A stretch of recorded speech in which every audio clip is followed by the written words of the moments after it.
Now, amidst all of this, we have this mysterious roller coaster stock market. Yesterday, when the market was going through its gyrations and plummeting down, you know what the drive-bys did? They put a side-by-side of the Dow Jones Industrial Average with Trump speaking in Cincinnati and tried to make it look like Trump is the reason the market is plummeting.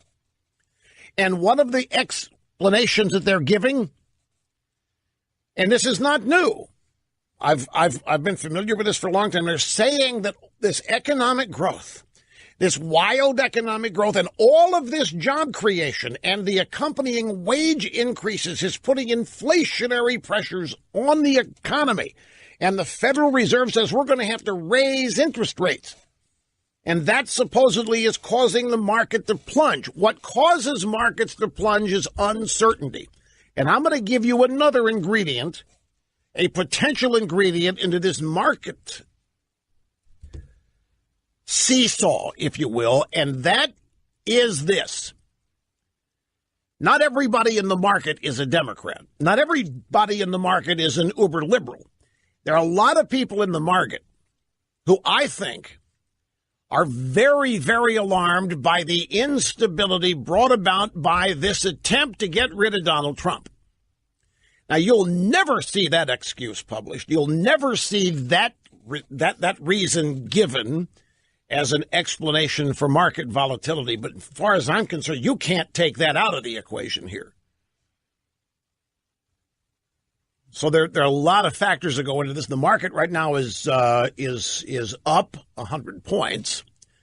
Starting the day, the futures had the market down 160, and the drive-bys were hoping and praying that we'd have another plummeting stock market today. That's another thing. You know, I was watching TV. We had a caller yesterday. Sturdily found a caller asked, do you get tired? Do you get offended when you see other people use things you've said over the years? And I said I used to, but I don't anymore. I don't even know who this is. It doesn't matter. It doesn't matter who it is. It's not a criticism, but I noted something over the weekend. There was somebody making a point that I've been making for 20 years. Ever since Dick Gephardt made his comment about winners of life's lottery, I made the observation that what's good for America is bad for the Democrats. And what's bad for America is good for the Democrats 25 years ago. And that is being borne out today as we watch the Democrats in the media react to bad economic news. They're ecstatic and happy about it. I remember saying many times I wouldn't want to be in a political party or hold an ideology where my winning depended on the country being damaged, where my victories depended on the country doing poorly. But that is exactly where the Democrats are today. Greetings and welcome. It's the Rush Limbaugh program, the EIB network. I'm sorry this is going to be a very short segment because I was on a roll in the opening monologue and I didn't want to stop. But I tell you, folks, you need to be vigilant out here. The drive-by media is doing everything it can to blame your wage increase and your bonus and all these new jobs. They're trying to blame all of that for whatever is happening in the stock market. It is a lie. It isn't true, but they want you to believe it so that you will think your life improving causes problems like this. Do not, I beseech you, fall for it. And we're back, where I, your host, meet and exceed audience expectations on a daily basis. 800-282-2882. You remember back in December? Remember all of the drive-by media pieces trying to claim credit for Obama, for the great economy? You remember even Obama himself. There was an American, let's see, double check this, a Washington Times story back in December, in which Obama himself tried to claim credit for the economy. The way it went was, the drive-by said, well, Trump isn't doing anything. All he's doing is permitting the continuation of Obama policies. The economy was such a mess when Obama took office in 2009. It was worse than anybody knew. Bush did not tell Obama the truth about how bad it was. And Obama thought his stimulus bill would be all it would take to reignite the economy. But as we all know now, that was clearly not enough. And it took 8 years for the Obama recovery to kick in. And they're trying to claim credit for it. Now, all of a sudden, when a very curious stock market plunge occurs, now all of a sudden it's Trump's economy. It's his alone. And not only that true, the specifics of the Trump economy are why you are losing all of your money in the stock market. Yeah, it's because Trump has engineered so many new jobs at a rate that's much too fast for the economy to absorb. And then these tax cuts, which are causing wage increases and bonuses, and that is going to cause inflation by putting more dollars out there in circulation in the private sector. And nobody wants inflation. The Federal Reserve, Alan Greenspan, and all of his disciple followers since claim to be governed by a number one objective, and that is to prevent inflation at all costs. And so right on schedule, we have a drastic market plunge. The drive-by media is regaling everybody with how much money they've lost. They can't publish it enough that all of the gains for this year have been wiped out in one day. And they say this with a big smile. They say this enthusiastically. They are reporting it happily and giddily on television and in their published stories in newspapers and magazines and websites and so forth. They are ecstatic. They can't wait to tell you how your fortune is being whittled away. It's evaporating right before your eyes because of this guy, Trump, who doesn't know what he's doing. I don't believe in coincidences. And especially today, there are a lot of experts trying to tell us why the market went south yesterday. But in truth, there isn't anybody who really knows, except and unless it was manufactured. Now, before anybody goes off here half-cocked, the question, Rush, is it possible for somebody to engineer a collapse in the market like that? I don't know. But I know people who think they know. I have been getting emails all night and all morning from people who make their living one way or another in the market, and they are all suspicious. And many of them think that some of the volatility is also due to the never-ending assaults on Trump, making people nervous in terms of preventing any stability from setting in.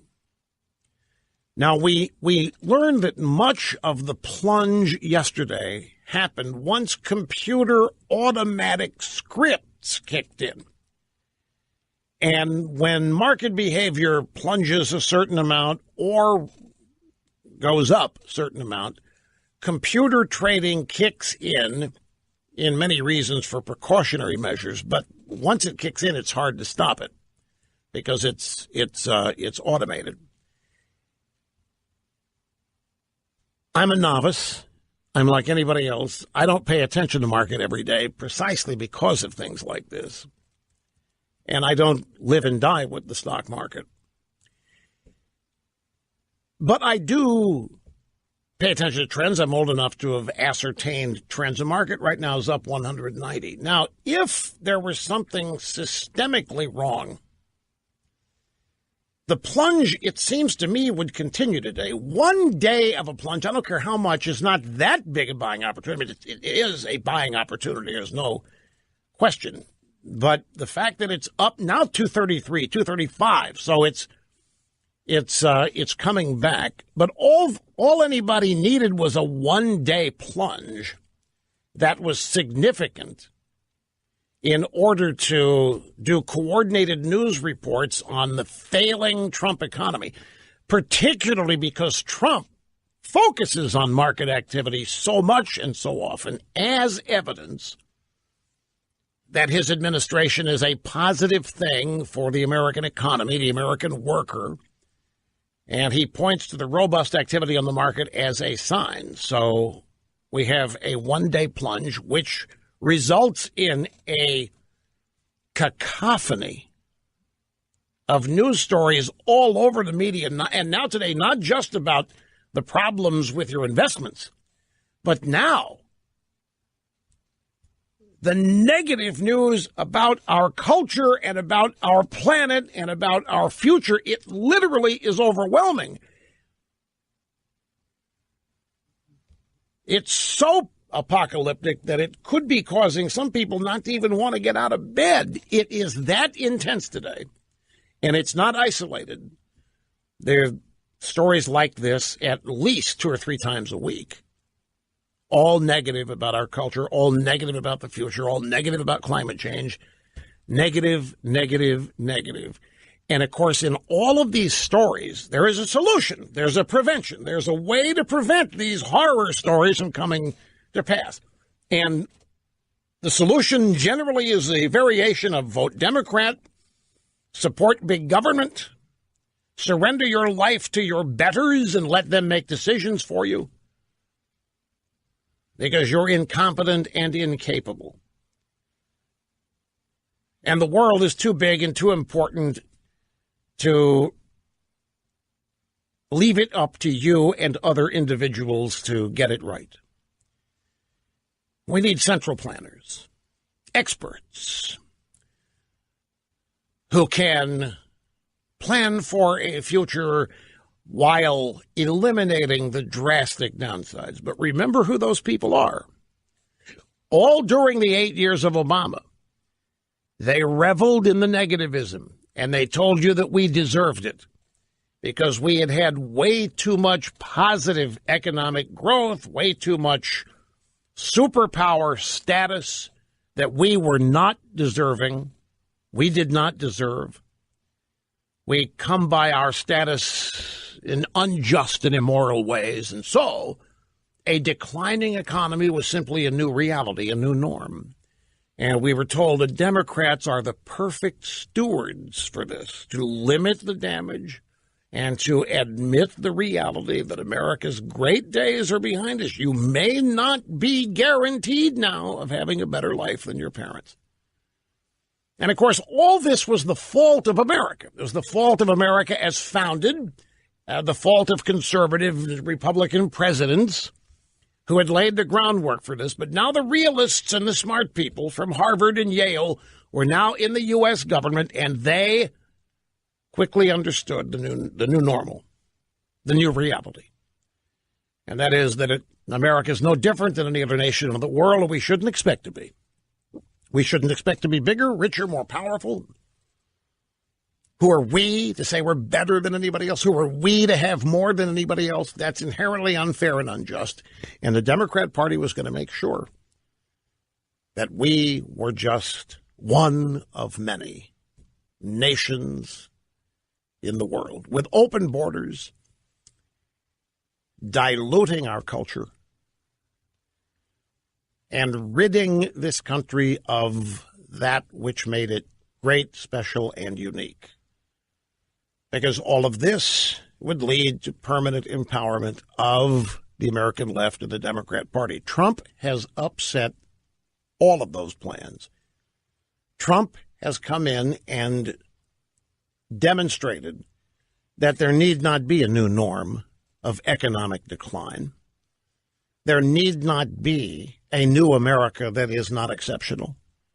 There need not be an America that is not a superpower. There need not be an America that is wealthy and growing and prosperous. Donald Trump in a year has blown to smithereens 8 years of conditioning of the American people brought about by the Obama administration. And for that, many other reasons, he's got to go.